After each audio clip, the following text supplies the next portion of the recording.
ऐसा होने पर अब आहान के पास वशिष्ठ हाउस के सबसे ज्यादा शेयर होंगे। मिस्टर चोपड़ा, इसका मतलब क्या है? मैं आपके हिस्से के शेयर क्यों लूंगा? यंग मास्टर, मेरे भाई से बहुत बड़ी गलती हुई है। इसकी कीमत तो उसे चुकानी चाहिए और उसका बड़ा भाई होने के नाते मैं आपसे रिक्वेस्ट कर रहा हूँ कि आप ये ऑफर एक्सेप्ट कर ले। इससे मेरा गिल्ट भी कम हो जाएगा और हमारे रिश्ते भी सुधर जाएंगे। मिस्टर चोपड़ा, आपके भाई और मेरे बीच जो भी हुआ वो खत्म हो चुका है। आपको ये शेयर्स वापस लेने होंगे। आहान का सीधा सीधा ना सुनकर राज को चिंता होने लगी। राज के एक्सप्रेशंस देखकर आहान समझ गया था कि उसका अंदाजा बिल्कुल सही था।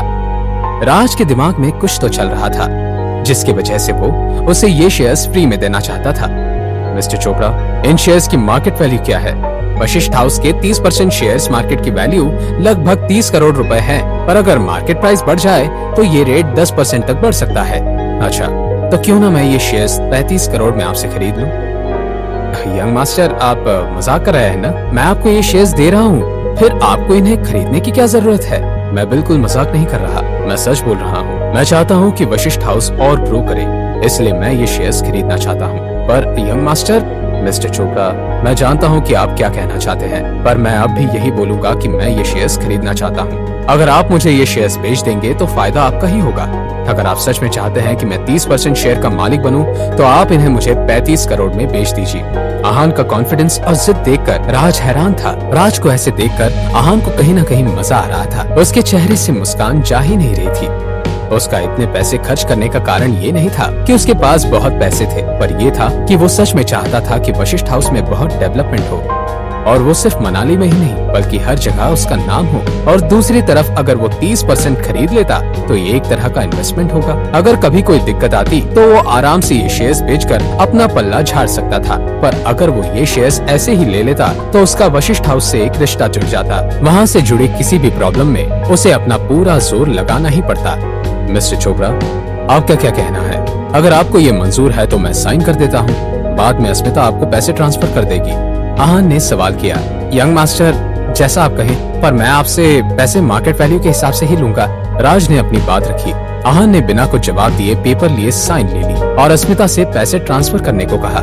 यंग मास्टर, ये वशिष्ठ हाउस का सुप्रीम मेंबरशिप कार्ड है, आप इसे रख लीजिए। ये सुप्रीम कार्ड है, ये यहाँ सिर्फ 3 शेयर होल्डर्स के पास ही है। ये एक तरह का प्रूफ है जो आपको बताता है कि आप ज्यादा शेयर के मालिक हैं। इससे आप सारी फैसिलिटीज यूज कर सकते हैं। आहान ने गर्दन हाँ में हिला दी। तो यंग मास्टर, मैं चलता हूँ। अगर आपको किसी भी चीज की जरूरत हो तो मुझे बताइए। इतना कहकर राज वहाँ से जाने लगा। तभी एक जोर से आवाज आई। किसी ने दरवाजे को बहुत तेज लात मारकर दरवाजा खोला था। बाहर से कमरे में एक गुंडे जैसा दिखने वाला आदमी आया और जोर से चिल्लाने लगा, आहान कौन है? बाहर निकल। तुम्हारी हिम्मत कैसे हुई अंदर आने की? राज ने तुरंत सवाल किया। तुम आहान हो? मैंने पूछा तुम कौन हो और अंदर कैसे आए? गुरुजी राज चोपड़ा के गाइड और मेंटर थे। वो मार्शल आर्ट के स्टेज 2 पर थे। मनाली में उनके आर्ट की बहुत इज्जत थी। जी मास्टर, गुरुजी ने तुरंत जवाब दिया और जोश में आकर उस आदमी को जोर से धक्का दिया। वो समझ गया था कि गुरुजी मार्शल आर्ट में ट्रेंड थे। वो highest form of martial art को अच्छे से जानते थे। वो आदमी भी मार्शल आर्ट में ट्रेंड था, इसलिए वो जानता था कि गुरुजी उसके सीनियर थे। सीनियर, मुझे छोड़ दीजिए। अच्छा, अब तुम्हें छोड़ दें? तमाशा तुमने शुरू किया था, तो अब तुम ही बताओ कि तुम्हें यहाँ किसने भेजा? ब्रिज चौधरी और सुहासिनी चौधरी ने। प्लीज मुझे माफ कीजिए। ठीक है, मैं तुम्हें माफ कर दूंगा, पर एक शर्त पर। तुम्हें यहाँ जिसने भेजा है उसे यहाँ बुला। इतना बोलते ही उस आदमी ने तुरंत अपना फोन निकाला। उधर चौधरी फैमिली हॉस्पिटल में थी। मॉम, अंकल का फोन क्यों नहीं आया अब तक? बेटा तुम चिंता मत करो, अंकल ने उसे ढूंढ लिया होगा। तुम उससे अपना बदला ले लेना। तुम परेशान। सुहासिनी अपनी बात पूरी करने ही वाली थी कि उतने में उसका फोन बजा। देखो बेटा, अंकल का फोन आ गया। हेलो, मिल गया तुम्हें वो आहान? उसे लेकर यहाँ आओ। जी, आहान मुझे मिल गया है, पर अगर आप तुरंत यहाँ नहीं आई तो मैं उसे छोड़ दूंगा। इतना बोलकर उस आदमी ने फोन कट कर दिया। मॉम, क्या बात है? अंकल ने क्या कहा? वो चाहता है कि हम मनाली होटल जाएं। मुझे नहीं लगता कि तुम्हें वहाँ जाना चाहिए। ये कोई चाल भी हो सकता है। मेरी बात मानो और वहाँ मत जाओ। ब्रिज ने एक बार फिर कोशिश की। अच्छा मॉम, लेट्स गो। अंकल ने हमें होटल बुलाया है, कुछ सोच समझ कर ही बुलाया होगा। आज मैं इस आहान को छोड़ूंगा नहीं। आज मैं उसे पैर पकड़कर अपनी माफी मंगवा कर रहूंगा। रजत बिस्तर से उठकर जाने लगा। मुझे नहीं लगता कि तुम्हें वहां जाना चाहिए। मेरी बात मानो और वहां मत जाओ। हो सकता है कि सुशील खुद वहां फंस गया हो। अगर उसने आहान को सच में पकड़ लिया है तो फिर वो उसे यहाँ लेकर क्यों नहीं आता? क्या आपको ऐसा लगता है कि सुशील हमें धोखा देगा? उसकी मार्शल आर्ट ट्रेनिंग के लिए हमने इतने पैसे खर्च किए हैं। बात चाहे जो भी हो, पर अब मेरा बेटा उस आदमी से बदला लेकर रहेगा। कुछ देर बाद दोनों माँ बेटे मनाली होटल पहुंचे। उनके पीछे पीछे ब्रिज भी वहां आ गया। तीनों ने रूम में घुसकर नोटिस किया कि आहान सोफे पर बैठकर आराम से चाय पी रहा था। क्या ये वही आदमी है जिसने तुम्हारी ये हालत की? हाँ मॉम। इतना सुनकर सुहासिनी आहान की तरफ गई और उसे थप्पड़ मारने के लिए हाथ उठाए ही था कि तभी उसका हाथ किसी ने पकड़ लिया। वह हाथ किसी और का नहीं, ब्रिज चौधरी का था। ये तुम क्या कर रही हो? क्यों हम सबको मुसीबत में डालना चाहती हो तुम? रूम में एंटर करते ही ब्रिज ने राज चोपड़ा और गुरुजी को देख लिया था। ब्रिज समझ गया था कि आहान कोई मामूली आदमी नहीं है। ब्रिज चौधरी, मुझे नहीं पता था कि तुम में इतनी हिम्मत है। तुम्हें क्या लगा कि तुम यंग मास्टर को नुकसान पहुंचाने किसी को भी भेजोगे और फिर खुद बच जाओगे? मैं तुम्हें इतना बेवकूफ नहीं समझता था। यंग मास्टर, ये दो शब्द सुनते ही ब्रिज और सुहासिनी के पैरों तले जमीन खिसक गई। यंग मास्टर, अब आप इनके साथ क्या करेंगे? मैंने तुम्हारा एक हाथ तोड़ा, पर फिर भी तुम्हें अकल नहीं आई। रजत अब समझ चुका था कि आखिर आहान था कौन। उसके लिए सबकी ऐसी रिस्पेक्ट देखकर रजत घबराने लगा। यंग मास्टर, मैं हार मानता हूं। सरेंडर। सरेंडर? अब तुम सरेंडर करना चाहते हो? तुम्हारा सारा गुस्सा और अकड़ कहां गए? यंग मास्टर, इसमें मेरे बेटे की कोई गलती नहीं है। सुशील को मैंने भेजा था।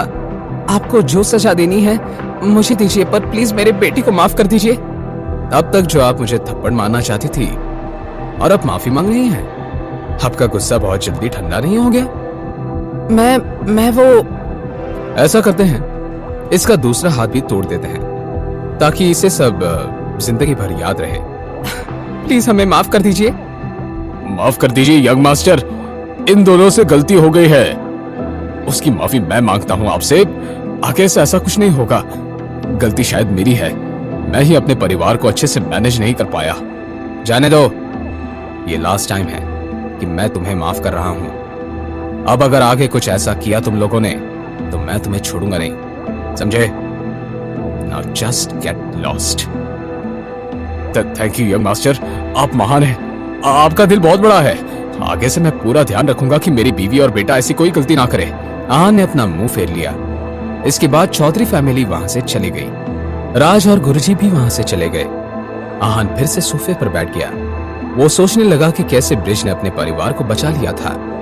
उसे अपने पुराने दिन याद आ गए, कैसे उसका पूरा परिवार उसे और उसकी मां को टॉर्चर करते थे और वो भी ऐसे ही घुटने टेक कर गिड़गिड़ाते थे। ये सोचते सोचते आहान की आंखें थोड़ी नम हो गई। तभी सुशील बाथरूम से बाहर आया। यंग मास्टर, मैं तुमसे कुछ सवाल करूंगा, उसका सच सच जवाब देना तुम, और मैं तुम्हें जाने दूंगा। आहान ने कहा, आप मुझसे जो पूछना चाहते हैं पूछ सकते हैं, मैं झूठ नहीं बोलूंगा। मार्शल आर्ट स्टेज 1 में कितने लोग हैं? आहान ने सवाल किया।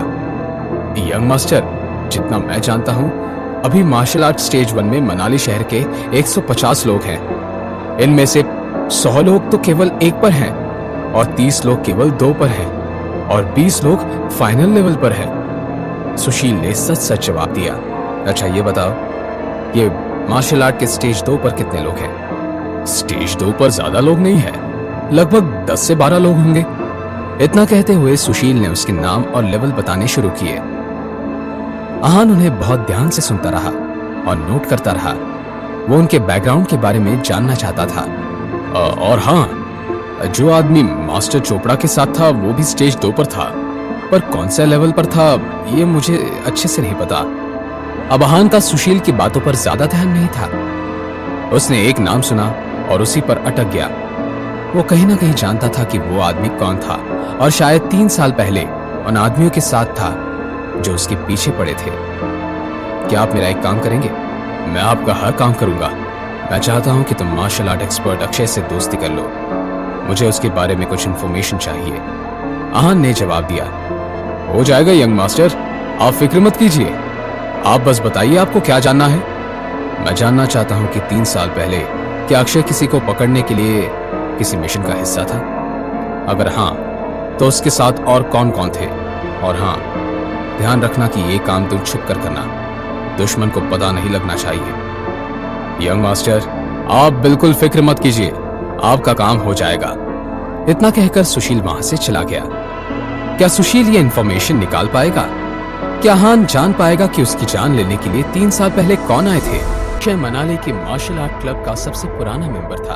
अगर सुशील अक्षय से दोस्ती कर लेगा तो आहान को अपने दुश्मन के बारे में आसानी से पता चल सकता था। जब आहान इन सब बातों में खोया हुआ था, तभी रूम में अस्मिता आई। अस्मिता, रूपल के पेरेंट्स के बारे में कुछ पता चला? यस यंग मास्टर, अभी जो खबर मिली है उसके मुताबिक रूपल के पेरेंट्स मिस्टर अनुज और मिसेस ललिता ने जो वाइन बनाई थी उसमें कोई प्रॉब्लम नहीं थी। दरअसल उनकी डिस्ट्रीब्यूटर के साथ बहस हो गई थी, जिसकी वजह से उसने उनकी वाइन में कुछ मिला दिया था और एक बूढ़े आदमी को बेच दिया। उसको पीते ही उस बूढ़े आदमी को हार्ट अटैक आया और इससे पहले कि वो हॉस्पिटल पहुंचते उसकी मौत हो चुकी थी। अच्छा, तो क्या उस बूढ़े आदमी की फैमिली बहुत पावरफुल है? इस आदमी का बेटा शर्मा फैमिली का दामाद है और सिर्फ इतना ही नहीं, उसके पॉलिटिकल और मिलिट्री कनेक्शन भी बहुत हैं। शर्मा फैमिली, वही शर्मा फैमिली जो टॉप 5 फैमिलीज में आती है मनाली के? Yes young master. ये सब सुनने के बाद आहान कुछ सोचने लगा। समझ गया, इस शर्मा फैमिली से डील करने के लिए कोई टिकड़म निकालना ही पड़ेगा। अब तुम जा सकती हो अस्मिता। Thank you. अस्मिता वहां से चली गई। लगभग रात होने वाली थी। आहान ने शनाया को कॉल करने के लिए जैसे ही फोन उठाया, फोन बजने लगा और शनाया का नाम फ्लैश होने लगा। हाय हबी, कैसे हो तुम? I am fine. अभी मैं तुम्हारे बारे में ही सोच रहा था। रियली? यस। काश तुम यहाँ होती। ओह हबी, अब तुम मुझे इतना मिस कर रहे हो तो मैं तुम्हें बता देती हूँ कि मैं मनाली पहुँच गई हूँ। अमेजिंग। तुम बताओ तुम कहाँ हो? मैं अभी आता हूँ तुम्हें लेने। यस मिस्टर आहान, मैं अभी मनाली बस स्टॉप पर हूँ। मैं 15 मिनट में पहुँचता हूँ, तुम मेरा वहीं इंतजार करना। आहान जल्दी से अस्मिता की ड्राइवर और गाड़ी लेकर बस स्टॉप की तरफ गया। जब वो बस स्टॉप पहुंचा तो उसने देखा कि शनाया और रूपल कुछ लोगों से घिरे हुए थे। दोनों के चेहरे पर इरिटेशन और इम्पेशंस था। आप दोनों कितनी खूबसूरत हैं। हमें कोई इंटरेस्ट नहीं है, आप प्लीज जाइए यहाँ से। उस आदमी ने फिर से उन्हें समझाना चाहा, पर इस बार बीच में एक यंग लड़का आ गया। अंकल, क्या आपको समझ नहीं आ रहा था कि ये लेडीज आपसे क्या कह रही हैं? वो लड़का ज्यादा बड़ा नहीं था। उसने ऊपर से नीचे तक ब्रांडेड कपड़े और शूज पहने हुए थे। इस बात से तुम्हारा क्या लेना देना, पर मुझे नहीं लगता कि इनको आपकी मदद की जरूरत है। और वैसे भी आप जैसे एजेंट कैसे होते हैं ये सब जानते हैं। तुम में इतनी हिम्मत। देखिए अंकल, यहाँ से चले जाइए, वरना मुझसे बुरा कोई नहीं होगा। अपनी बेइज्जती होता देखकर वो आदमी वहां से चला गया और भी जो लोग शनाया और रूपल से बात करना चाहते थे चुपचाप वहां से खिसक लिए। फाइनली अब शांति है। माय ब्यूटीफुल गर्ल्स, मेरा नाम आयुष है और मैं अब्रॉड पढ़ाई कर रहा हूँ। बस अभी अभी यहाँ आया हूँ। अगर आप फ्री हैं तो मेरे साथ मनाली घूमेंगी। मेरे हस्बैंड बस आते ही होंगे। तभी आहान वहां आया। उसके हाथ में बहुत खूबसूरत फूल थे। शनाया। आहान। आहान थोड़ा सरप्राइज हो गया जब शनाया ने आहान को छोड़ा। तब उसने वो फूल देते हुए कहा, beautiful flowers for my beautiful baby. Rupal की तरफ देखते हुए आहान ने पूछा, तुम यहाँ कैसे रूपल? मुझे मम्मी पापा की बहुत चिंता हो रही थी। मैंने ऑलरेडी किसी को भेज दिया है अंकल आंटी के बारे में पता करने के लिए। तुम इसके बारे में इतना मत सोचो। चलो अब चलते हैं, ड्राइवर वेट कर रहे हैं। इससे पहले शनाया और रूपल कुछ कह पाते, आयुष ने मजाक उड़ाते हुए कहा, ड्राइवर, तुम खुद एक ड्राइवर लगते हो। मैं ड्राइवर रख सकता हूँ या नहीं, इससे आपको क्या लेना देना है? आप बीच में इंटरफेयर क्यों कर रहे हैं? मेरा कोई लेना देना नहीं है, पर इन खूबसूरत लड़कियों को लेना देना है। अगर मैं गलत नहीं हूँ तो तुम्हारा ड्राइवर कोई एक्टर होगा जो ड्राइवर की एक्टिंग करेगा, और तुम्हारी कार भी कोई खास नहीं होगी। तुमने बिल्कुल सही कहा, तुम तो बहुत स्मार्ट हो। अब अपनी ये स्मार्टनेस कहीं और जाकर दिखाओ। आहान ने कैजुअली जवाब दिया। फिर शनाया रूपल को देखते हुए कहा, चलें। वो जैसे ही कुछ कदम आगे बढ़ा, आयुष को गुस्सा आ गया। रुको, तुम्हारी हिम्मत कैसे हुई मुझसे ऐसे बात करने की? अगर हिम्मत है तो मुझसे शर्त लगाओगे? शर्त? तुम पागल हो गए हो क्या? नहीं, मैं पागल नहीं हुआ। मैं बस नहीं चाहता कि तुम इन दोनों से झूठ बोलो। अब बताओ, शर्त लगाओगे मुझसे? कैसी शर्त? तुम्हारा ड्राइवर एक एक्टर है और तुम्हारी कार भी अच्छी नहीं है। आहान को अब गुस्सा आने लगा था। उसने अलग अलग चेहरे बनाना शुरू किया। जाने दो आहान, पता नहीं ये क्यों पीछे पड़ गया है। शनाया की बात मानकर वो फिर वहां से जाने लगे, पर आयुष को अब भी चैन नहीं था। उसने फिर से उन्हें रोका और कहा, मुझे तुम्हारी कार देखनी है। अब शनाया, आहान और रूपल इरिटेट हो चुके थे। चलो मैं तुम्हें अपनी कार दिखाता हूँ। इस वक्त शनाया बिल्कुल शॉक थी। आहान के पास कार? ये कैसे पॉसिबल था? तीनों जैसे ही पार्किंग एरिया के पास पहुंचे, कार वहां नहीं थी। ये देखकर आयुष को बहुत मजा आया। उसे आहान को झूठा साबित करने का मौका मिल गया था। आहान, शनाया, रूपल और आयुष जैसे ही पार्किंग एरिया के पास पहुंचे, कार वहां नहीं थी। ये देखकर आयुष बहुत खुश हुआ, क्योंकि उसे आहान को झूठा साबित करने का मौका मिल गया था। आहान परेशान हो गया था। उसने कूल होते हुए कहा, ड्राइवर आसपास कहीं गया होगा, अभी बस आता ही होगा। आयुष, ये लोग तुम्हारे दोस्त हैं? दीदी, क्या आपको लगता है ये मेरे दोस्त ऐसे होंगे? दी यू नो, इसने ऐसे कपड़े पहने हैं और फिर भी कह रहा है कि इसके पास लग्जरी कार और ड्राइवर है। Can you believe it? दी, आप कुछ कह क्यों नहीं रही हैं? Don't you find it funny? Aahan को बहुत गुस्सा आ रहा था। वो ये सोचकर परेशान था कि जहां वो भी जाता था, ये आलिया कैसे पहुंच जाती थी। Mister Aahan, I am really sorry. मेरा पेट सही नहीं लग रहा था, इसलिए। It's okay. आहान ने बहुत कामली कहा। Thank you mister Aahan. Aahan ने ड्राइवर को पहले ही कह दिया था कि वो उसे यंग मास्टर कहकर ना बुलाए, और इस बात की अच्छे से वो गांठ बांध ले। ब्रदर, क्या ये कार तुम्हारी है? नहीं, रेंट की है। भाई, आप मजाक क्यों कर रहे हैं? ऐसा कौन होगा जिसे गाड़ी रेंट पर देनी पड़े? पैसों की कमी तो मुझे ही है, तुम तो देख ही सकते हो ना, मेरे कपड़े ऐसे हैं। नहीं भाई, मैं तो बस आपके साथ मजाक कर रहा था, इसे अपने दिल पे मत लगाइए भाई। आहान को उससे बात करने में कोई दिलचस्पी नहीं थी। वो शनाया और रूपल की तरफ मुड़ा और बोला, चलें। दोनों ने हामी में अपनी गर्दन हिला दी। फिर तीनों गाड़ी में बैठे और गाड़ी स्पीड से वहां से निकल गई। उनके जाते ही आलिया ने आयुष की तरफ गुस्से से देखा और अपने दांत पीसते हुए कहा, स्टूपिड आयुष, तुम्हें पता है कि 2 दिन में उस आदमी ने मनाली में क्या क्या कर दिया है? उसने रजत चौधरी और अभिषेक चोपड़ा का एक एक हाथ तोड़ दिया था वशिष्ठ हाउस में। Do you understand what that means? दोनों फैमिलीज उसके सामने कुछ भी नहीं है। आयुष का चेहरा डर के मारे पीला पड़ गया था। दी, क्या वो मेरे साथ भी ऐसा कुछ कर सकता है? वो मुझे मारेगा तो नहीं ना? आई डोंट थिंक सो वैसा कुछ करेगा। वो तुम्हें माफ कर देगा। इतनी छोटी बातों पे वो ज्यादा ध्यान नहीं देता है।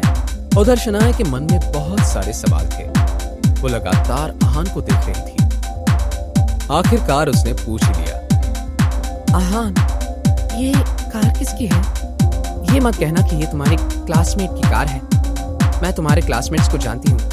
Tell me the truth. Shanaya, I promise मैं तुम्हें टाइम आने पर सब कुछ बताऊंगा। इतना सुनकर शनाया ने प्यार से अपना हाथ आहान के हाथ पर रख दिया। ये सब देखकर रूपल बहुत खुश थी। उसके बाद वो तीनों एक रेस्टोरेंट में पहुंचे। लंच करने के बाद शनाया ने कहा, चलो शॉपिंग करने चलते हैं।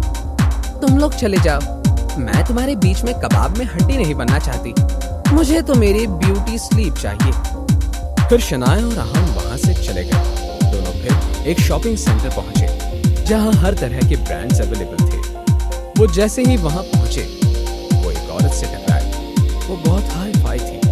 टकराते ही उस औरत ने उन्हें गाली दी और चिढ़ते हुए वहां से चली गई। उसे इग्नोर करते दोनों एक प्राडा के स्टोर में घुसे।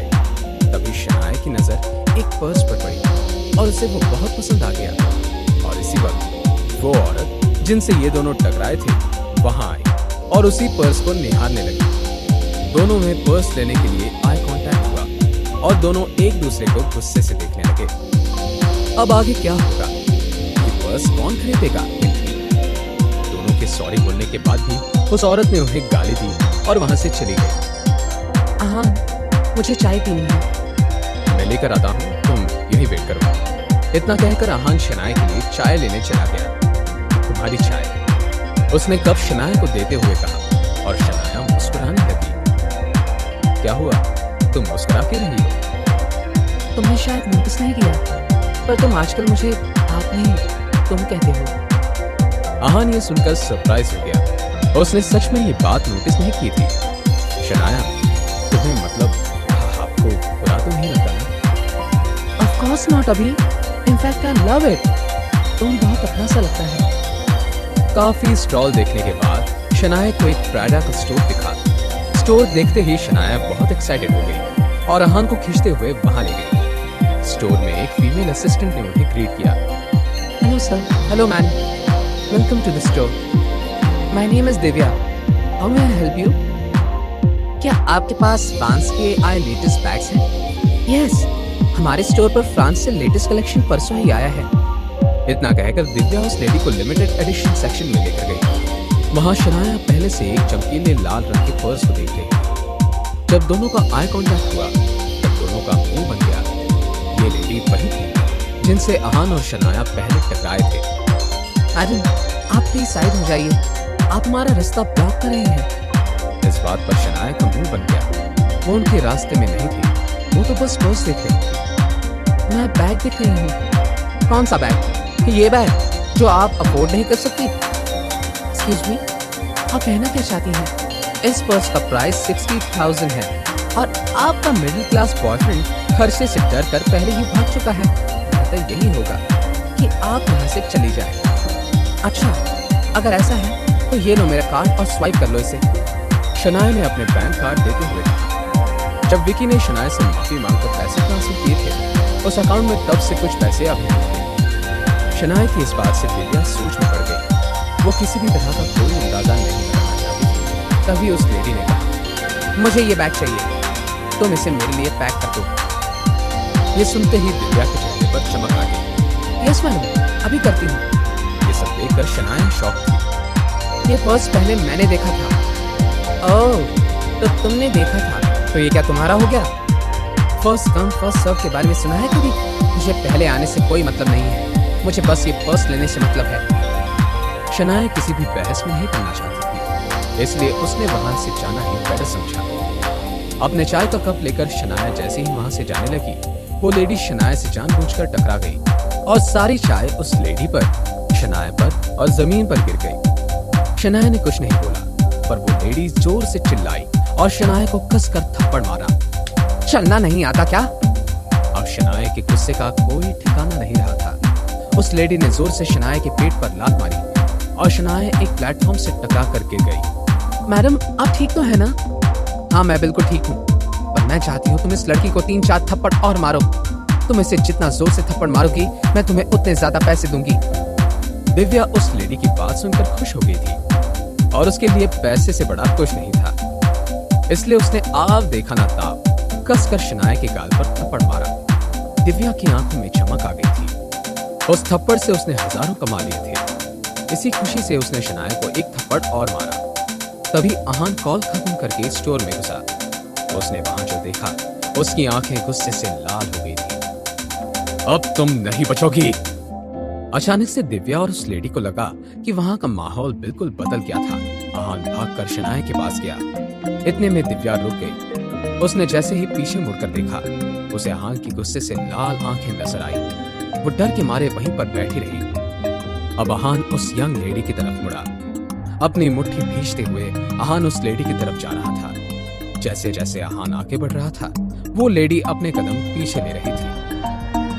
क्या कर रहे हो तुम ऐसे किसी पे हाथ नहीं उठा सकते, कि ये कानून के खिलाफ है। अब कानून याद आ रहा है तुम्हें? तुम मेरे साथ कुछ नहीं कर सकते। मैं अभी पुलिस तुम किसी को भी बुला लो, मुझे डर नहीं लगता। अहान भले ही बहुत गुस्से में था, पर वो अपनी मर्यादा जानता था और वो कभी भी एक औरत पे हाथ नहीं उठाता था। इसलिए उसने अपना गुस्सा आसपास की हर चीज पर निकाला। अहान को ये सब करता देख दिव्या बहुत डर गई थी। अहान का गुस्सा देखकर वो लेडी डर के मारे वहीं जमीन पर बैठ गई और जोर जोर से रोने लगी। शनाया के साथ ऐसा करने के लिए तुम्हें इसकी सजा भुगतनी पड़ेगी। वो लेडी वहां जमीन पर बैठकर जोर जोर से रोने लगी, पर अहान को इस बात से कोई फर्क नहीं पड़ रहा था। शनाया के साथ ऐसा करने के लिए तुम्हें जो सजा भुगतनी है वो भुगतनी ही पड़ेगी। जैसे तुमने मेरी बीवी को मारा, अब वैसे ही तुम इस औरत को मारोगी। सर, नहीं सर, प्लीज। जब दिव्या के पास कोई ऑप्शन नहीं बचा था, तब वो मान गई। वो उस अमीर लेडी की तरफ गई और उस पे हाथ उठाने ही वाली थी कि उसने उतने में दिव्या को धक्का दिया और दोनों में झड़प शुरू हो गई। खुद को बचाने जब दोनों इधर उधर भागने लगी तो उनका पैर स्लिप हुआ और हाथ पर जोर से चोट लग गई। तभी शनाया ने अपनी आंखें खोली। आहान, मुझे बहुत दर्द हो रहा है आहान। इट्स ओके, इट्स ओके, मैं अभी तुम्हें हॉस्पिटल लेकर जाता हूँ, सब ठीक हो जाएगा शनाया। फिर उसने शनाया की उठने में मदद की और वहां से जाने के लिए तैयार हुआ।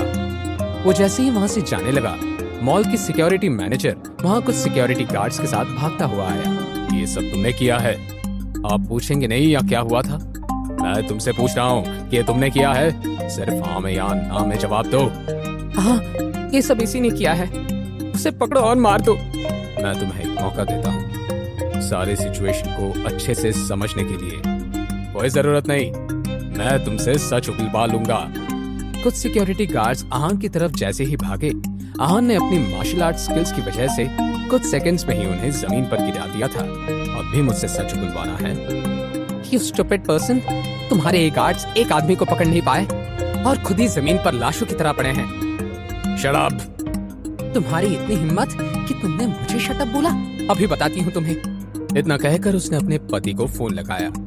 राकेश, ये मॉल में मुझे कुछ लोग मारना चाहते हैं, तुम जल्दी आ जाओ।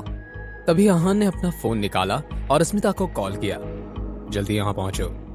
अस्मिता ने कुछ कंपनी एग्जीक्यूटिव को कॉल किया और उन्हें आहान के बारे में कॉल पे बताया। सब मॉल की तरफ रवाना हुए। सोनिया डार्लिंग, ये तुम्हारे साथ किसने किया? इसने मेरा हाथ तोड़ दिया और ये मैनेजर मुझे शट अप बोल रहा था। राकेश का चेहरा गुस्से से लाल हो गया था। सर, प्लीज मुझे माफ कर दीजिए सर, मैंने कुछ भी जानबूझकर नहीं किया। मेरा नाम राकेश मित्तल है, कभी भी भूलना मत। Rakesh Mittal dragon tiger society का हेड है। ड्रैगन टाइगर सोसाइटी मनाली में बहुत फेमस थी। ये लोग एक तरह से गुंडे थे जिनका कनेक्शन अंडरवर्ल्ड के साथ था। अब राकेश आहान की तरफ मुड़ा। तो अब तुम बताओ, इस मामले को कैसे सुलझाएं? राकेश, मुझे इसके हाथ नहीं, इसकी जान चाहिए। Just shut up. तो मिस्टर, आपने क्या सोचा है? अगर यह आपके लिए पॉसिबल नहीं है तो मैं अपने हाथों से कर देता हूँ। आहान के चेहरे पर मुस्कान आई और उसने अपनी गर्दन हिलाते हुए कहा, मुझे लगता है तुम्हारी पत्नी का सुझाव अच्छा है। ऐसा करो, तुम मुझे मार दो। ठीक है, तुम्हें मरने का शौक है तो फिर मरो। जैसे ये कहकर राकेश ने अपने आदमी को उसे मारने का इशारा किया तो भीड़ रेस्टलेस हो गई। अस्मिता कपूर एक ग्रुप को लीड करते हुए स्टोर की तरफ आ रही थी। उनके पीछे सूट में बहुत सारे मेंबर्स थे। ये सभी ड्रैगन टाइगर सोसाइटी के मेंबर्स और हेड थे। सब लोग अब आहान को सिंपैथी की नजरों से देखने लगे थे। उन्हें आहान पर तरस आ रहा था। सुनील और मेरे साथी यहाँ पर कैसे? उन्हें देखकर राकेश हैरान था। उसने तो किसी को भी कॉल करके यहाँ नहीं बुलाया था, फिर वो सब यहाँ कैसे? ड्रैगन टाइगर सोसाइटी के हेड सुनील को इस बात के बवाल के बारे में कैसे पता चला? क्या होगा जब सुनील और राकेश आमने सामने होंगे? क्या आहान बच पाएगा? टाइगर सोसाइटी के मेंबर सुनील सर और अस्मिता कपूर यहाँ? उन्हें वहाँ देखकर राकेश हैरान था। मैंने तो उन्हें फोन नहीं किया था, फिर उन्हें इस कांड के बारे में कैसे पता चला? राकेश ने मन ही मन में सोचा। हालांकि उसे कुछ समझ नहीं आ रहा था, फिर भी वो उन्हें ग्रेट करने उनके पास गया। डायरेक्टर अस्मिता, मिस्टर सुनील, आप दोनों यहाँ कैसे? राकेश को देखकर अस्मिता के पैरों तले जमीन खिसक गई। कहीं ये वो पागल तो नहीं है जिसने आहान से पंगा लिया है? तुम यहाँ क्या कर रहे हो? राकेश ने सब कुछ सच सच बता दिया। ये सुनकर अस्मिता और सुनील के चेहरे के रंग उड़ गए। सुनील ने राकेश के कंधे पर हाथ रखा और उसे खुद से दूर करते हुए आहान की तरफ बढ़ा। I am sorry mister Aahan. वहाँ सुनील का डर भी कुछ कम नहीं था। शनाया को जल्दी से हॉस्पिटल लेकर जाओ, आहान ने अपने हाथ पीछे करते हुए कहा। जल्दी करो, मिस शनाया को लेकर जाओ। अस्मिता जल्दबाजी में बोलने लगी और भीड़ को हटाने लगी। शनाया को कुछ समझ नहीं आ रहा था। उसने आहान को ऐसा पहली बार देखा था। शनाया, परेशान मत हो, तुम हॉस्पिटल जाओ, मैं थोड़ी देर में वहाँ पहुँचता हूँ। शनाया के पास उसकी बात मानने के अलावा और कोई ऑप्शन नहीं था। आहान नहीं चाहता था कि शनाया ये सब देखे, इसलिए उसने पहले ही शनाया को हॉस्पिटल भेज दिया। सुनील और पूरी भीड़ बुरी तरह से डरी हुई थी। किसी को नहीं पता था कि आखिर यह आदमी था कौन, पर फिर भी सब डरे हुए थे इससे। सबके वहाँ से चले जाने के बाद आहान दिव्या और सोनिया की तरफ मुड़ा। तो अब क्या क्या कैसे हुआ, सारी डिटेल बताओ। दिव्या के शरीर से जैसे सारी जान निकल गई थी और वो कुछ नहीं बोल पा रही थी। मैं इंतजार कर रहा हूँ लेडीज। आई एम सॉरी, ये सब इसकी वजह से हुआ है, इसी ने मुझे उकसाया था। सोनिया ने दिव्या की तरफ इशारा करते हुए कहा, पर अपनी बात पूरी नहीं कर पाई उससे पहले कि दिव्या चिल्लाने लगी। झूठ, ये औरत झूठ बोल रही है। उन्हें थप्पड़ मारने के लिए उन्होंने मुझे पैसे दिए। तुम झूठ बोल रही हो। मैं झूठ बोल रही हूँ या तुम? दिव्या और सोनिया ऐसे ही लड़ने लगी और हाथापाई पर उतर आई। बस करो दोनों, स्टोर में तमाशा कर रखा है। अस्मिता की आवाज सुनकर सोनिया और दिव्या रुक गई, पर अभी भी एक दूसरे को ऐसे घूर रही थी। इतने में सुनील ने राकेश से सवाल किया, राकेश इधर आओ। सुनील भाई। राकेश ने कुछ नहीं कहा, बस आहान और सुनील के सामने घुटने टेक कर बैठ गया। सोनिया भी अपने पति राकेश को लाचारी से देख रही थी। राकेश प्लीज मुझे बचा लो। राकेश ऐसा बिल्कुल नहीं करना चाहता था, पर खुद को बचाने के लिए उसे ऐसा करना ही पड़ा। दिव्या की आंखों में डर था और वो राकेश से अपनी जान की भीख मांग रही थी। अब वो अपनी पत्नी की तरफ गया। दोनों इतने लाचार और बेबस कभी नहीं थे। राकेश प्लीज। I'm sorry। ये सब होने के बाद आहान हॉस्पिटल की तरफ जाने लगा। उसने अस्मिता से सब संभाल लेने को कहा। अस्मिता ने हामी से सिर हिला दिया। जब आहान हॉस्पिटल में पहुंचा, तब शनाया को एक फीमेल डॉक्टर ट्रीट कर रही थी। शनाया, मैंने कभी नहीं सोचा था कि इतने सालों बाद मैं तुमसे ऐसे मिलूंगी। जिया, मैं ठीक हूँ, ज्यादा चोट थोड़ी लगी है। शनाया और जिया अपने कॉलेज के दिनों में रूममेट्स थे। डॉक्टर जिया शनाया के सिर पर लगा घाव देखने लगी। अगर घाव थोड़ा और गहरा होता ना, तो शायद उसका निशान कभी नहीं जाता। तुम जानती हो कि अभी भी अगर हमारे बैचमेट्स को पता चला कि तुम यहाँ हो, तो एक लंबी लाइन लग जाएगी। सब बस इंतजार कर रहे हैं कि तुम्हारा डिवोर्स हो जाए और तुम उनसे शादी कर लो या तुम्हें प्रपोज कर सके वो। जी हाँ, मेरी शादी को 3 साल हो गए हैं और मैं बहुत खुश हूँ। मेरे पति मेरा बहुत ध्यान रखते हैं। उन लड़कों को बोलो कि मेरा इंतजार न करे। शनाया ने रूखी हुई मुस्कान के साथ कहा। शनाया, हम एक दूसरे को इतने सालों से जानते हैं। मुझसे झूठ बोलकर क्या होगा? ये गाल पर निशान और माथे पर चोट तुम्हारे पति की वजह से आए हैं ना? प्लीज मत कहना कि तुम गिर गए थे। जिया, तुम्हें ऐसा क्यों लग रहा है? मेरे पति मेरे साथ बहुत अच्छे से रहते हैं। उन्होंने कभी मुझ पर आवाज नहीं उठाई, तो वो हाथ कैसे उठा सकते हैं? अच्छा, तो फिर वो तुम्हारे साथ हॉस्पिटल क्यों नहीं आए? वो उस औरत से डील कर रहे हैं जिसने मुझ पर हाथ उठाया था। जिया, तुम्हारा पति तो मामूली बैंक एम्प्लॉय है ना? वो शनाया बोलना चाहती थी, पर वो जानती नहीं थी कि आहान आखिर करता क्या है, इसलिए उसने चुप रहना ठीक समझा। शनाया, मेरा मतलब वो नहीं था। मैंने तो बस ऐसे ही बोल दिया। तुम इस बात को दिल से मत लगाना। मेरा इरादा तुम्हें या तुम्हारे पति को नीचा दिखाने का नहीं था। शनाया के पास जिया की बातों का कोई जवाब नहीं था। इट्स ओके, एक मामूली बैंक एम्प्लॉय होकर भी वो अच्छा ही काम करता है। शनाया ने सोचा कि इससे बेटर कोई जवाब नहीं होगा। कभी कभी शनाया सोचती थी कि काश आहान एक मामूली एम्प्लॉय के अलावा कुछ और होता। भले ही वो ज्यादा नहीं कमाता, पर फिर भी उसे अच्छा लगता। ऐसा नहीं था कि आहान को पसंद नहीं करती थी वो, पर फिर भी चाहती थी कि उसका पति कुछ और काम करे। शनाया के मन में अब बहुत सारे सवाल थे। इट्स ओके, बैंक एम्प्लॉय होकर भी आहान अच्छा ही कमा लेता है। शनाया ने जिया से ये बात कही, पर मन ही मन वो खुद भी चाहती थी कि काश आहान कुछ और काम कर रहा होता। अच्छा वो छोड़ो, मुझे ये बताओ कि तुम कह रही थी कि किसी औरत ने तुम पे हाथ उठाया है। ये कैसे हुआ? शनाया ने जिया को सब कुछ बताया, बस राकेश के आने के बाद वहाँ क्या हुआ ये नहीं बताया। इस वक्त जिया को बहुत गुस्सा आया था। पागल औरत, कोई इतना घमंडी कैसे हो सकता है? तुमने कहा था कि तुम्हारा पति उससे डील करने के लिए वहाँ रुका है। तुमने पूछा नहीं कि वो क्या करने वाला है? नहीं, आई एम श्योर वो उसे हैंडल कर लेगा। शनाया, मुझे लगता है कि वो कुछ नहीं करेगा, बस माफी मांगकर आ जाएगा। उसने तुम्हें इसलिए ही पहले भेजा होगा ताकि तुम्हारे सामने उसकी वैल्यू कम ना हो जाए। नहीं, ऐसा नहीं होगा। मुझे अपने पति पर पूरा भरोसा है। जिया मन ही मन में सोच रही थी। भरोसा? माय फुट, बेवकूफ समझती भी नहीं है कुछ। अगर उससे सबक सिखाना ही होता तो तुम्हारे सामने ही बताता ना। तुम्हें यहाँ क्यों भेज देता? तभी आहान रूम में आया। आहान को देखकर शनाया की सांस में सांस आई। शनाया को देखकर आहान ने एक लंबी आह भरी। अभी तुम आ गए। तुम कैसा फील कर रही हो? आहान ने प्यार से पूछा। मैं अब बेटर फील कर रही हूँ। तुम शनाया के पति हो? आहान वहां बहुत कंफ्यूज खड़ा था। आहान, ये जिया है। कॉलेज डेज में हम रूममेट्स थे। शनाया ने उन्हें इंट्रोड्यूस करवाया। हेलो, मेरा नाम आहान है। आहान ने स्माइल करते हुए अपना हाथ आगे बढ़ाया। आहान, तुमने उस औरत के साथ क्या किया जिसने शनाया को मारा था? मैंने पुलिस को बुलाया, अब वो ही इसे हैंडल करेंगे। पुलिस? तुमने पुलिस को बुलाया? उन्हें बुलाने का क्या फायदा होगा? वो ऑब्वियसली अपने कनेक्शंस की वजह से बच जाएगी। तुम्हें पुलिस को नहीं बुलाना चाहिए था। तुम्हें इस चुड़ैल के हाथ तोड़ देने चाहिए थे। उसने शनाया पर हाथ उठाया था। जाने तो जिया, अब सब खत्म हो गया है ना, पुलिस को ही हैंडल करने दो। मैं बस खुश हूं कि मैं और आहान सेफ हैं। हाँ, अगर किसी ने मेरे साथ ऐसा किया होता तो मेरा पति उसके हाथ पैर तोड़ देता, सिर्फ पुलिस को बुलाकर नहीं छोड़ देता, जिया ने इतराते हुए कहा। आहान ने कुछ कहा नहीं, बस मुस्कुराता रहा। छोड़ो, जाने दो। शनाया, परसों हमारा क्लास रियूनियन है, भूलना मत। तुम पिछले 2 बार से नहीं आई हो, इस बार जरूर आना। हमारे क्लासमेट्स तुम्हारे पति से मिलना चाहते हैं। Yes I will. ठीक है, तो फिर मैं तुम्हें परसों मिलती हूँ। अभी तुम रेस्ट करो एंड टेक केयर। इतना कहकर जिया वहां से चली गई। जब जिया वहां से चली गई तब शनाया आहान की तरफ मुड़ गई। तुमने उनके साथ क्या किया? कुछ नहीं, बस उन्हें सबक सिखा दिया। अब वो ऐसी गलती कभी नहीं करेंगे। तुम्हें तो कोई प्रॉब्लम नहीं होगी ना? नहीं शनाया, डोंट वरी।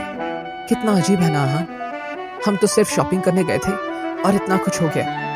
मैंने कभी सोचा भी नहीं था कि कोई इतना एरोगेंट कैसे हो सकता है। इट्स ओके बेबी, लोग ऐसे भी होते हैं। तुम अब उनके बारे में सोचना बंद करो और आराम करो। I am here only. Shanaya मुस्कुराई और आंख बंद करके आराम करने लगी। 2 दिन बहुत जल्दी गुजर गए। क्लास रियूनियन का दिन आ गया था। मनाली यूनिवर्सिटी के गेट के सामने कुछ लड़कियां आपस में बात कर रही थी। जिया, तुम इस बार भी अपने पति को लेकर क्यों नहीं आई? पति शब्द सुनते ही जिया के चेहरे पर उदासी छा गई। दरअसल उनकी कार से एक्सीडेंट हो गया है।